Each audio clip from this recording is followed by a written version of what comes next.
പോയി വാ. നിങ്ങളുടെ വരവിനായി ഞാൻ കാത്തിരിക്കും. ഞാൻ നിങ്ങളെ അയച്ച സ്ഥലത്തേക്ക് വേഗം പോകൂ.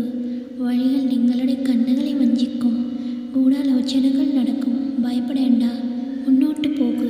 കഷ്ടപ്പാടുകളില്ലാതെ ജീവിക്കാൻ കഴിയുമെന്ന ചിന്തയിൽ ജീവിക്കരുത്. കഷ്ടപ്പാടുകൾക്കിടയിലും തടസ്സമില്ലാതെ മുന്നോട്ട് പോകാനുള്ള ധൈര്യം വളർത്തിയെടുക്കുക.